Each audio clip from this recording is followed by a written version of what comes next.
chin, right? Yeah, okay, I guess that'll do. That's.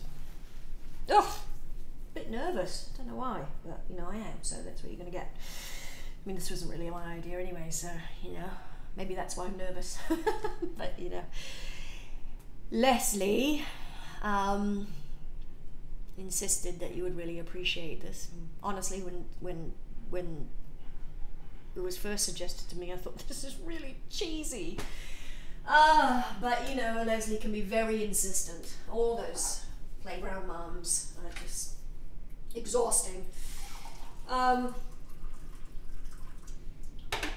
I will say, I have to admit that the idea did stick with me, even though I tried to talk myself out of it, you know, because it is Leslie. I mean, come on. Namo's mama, you know, Namo. Well, you don't know what Namo's real name is, but she called him Anomaly, so marinate on that.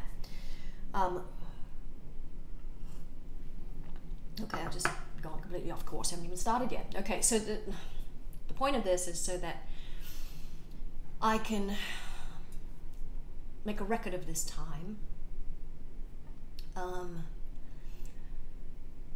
because you won't remember this. I mean, I hardly remember anything from, you know, anything before 4, if not 5, so there's no way you would remember this, and this time should be remembered, you know. It's shaping me, and therefore it's shaping you, you know, because you're a part of me, aren't you? You're part of me, and Daddy, and Grandma, and Papa, and Ini, and Aki, and back, and back, and back, right? So this, my son, is for you. This is a time capsule of my thoughts, and my feelings, and my dreams, and my hopes, and my wishes for our little family at this time. So today is April 26th. It's 9:38 a.m. You were born March 15th, 2019, and so you're just over 2 years old.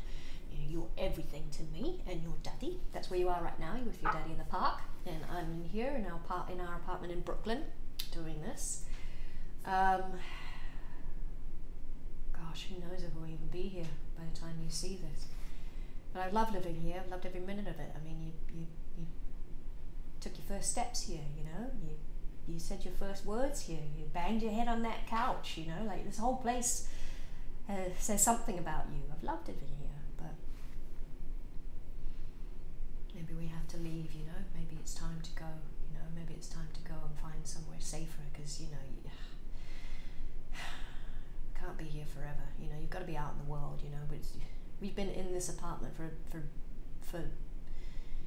pretty much a whole year, since your first birthday, since March 15th, 2020. We've been inside these 4 walls for a better part of a year, and you know, you need to be out in the world.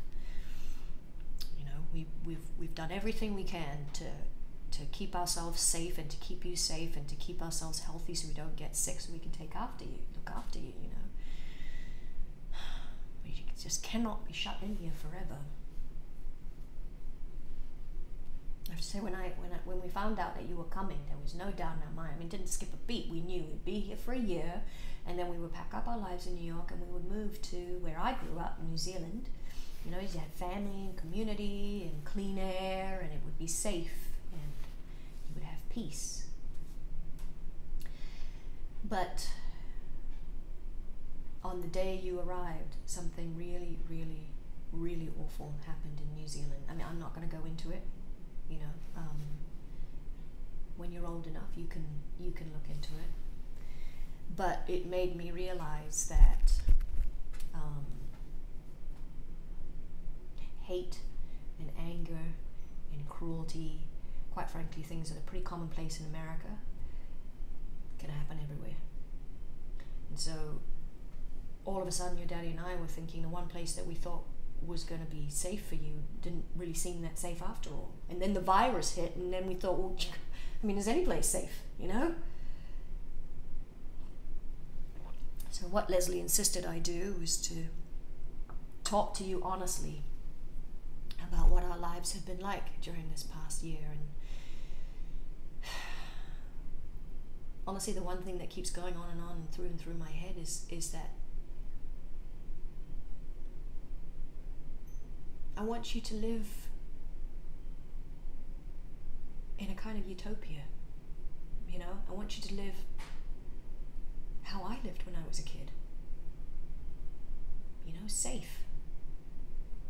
I think every young, innocent, beautiful soul on this earth deserves that. You know, a place without violence or illness, or we have to worry about sea levels rising, or a despot seizing control. You know, a place where you can just live. You know, a few weeks after that awful thing that happened in Christchurch in New Zealand, Jacinda Ardern, the leader of New Zealand, she did pretty fine things, you know, to make it a safer place. And then when the virus hit, she was ahead of the curve. I mean, there was hardly any sick people, hardly any deaths. And I just thought to myself, well, maybe that is a kind of utopian, you know, maybe we can move there after all. And then I thought to myself, yeah, but at what cost? You know, what will we be giving up? You know? I'd be moving back to my past. You'd be isolated, maybe. Would you be happy? Would we be happy?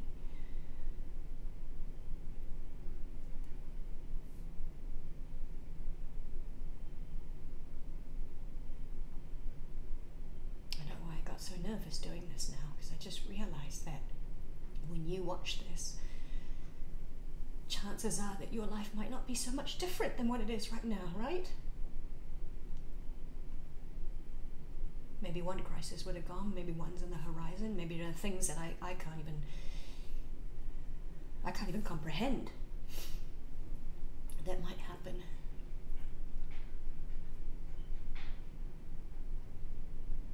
Maybe this notion of a utopia that I'm obsessed with doesn't actually exist.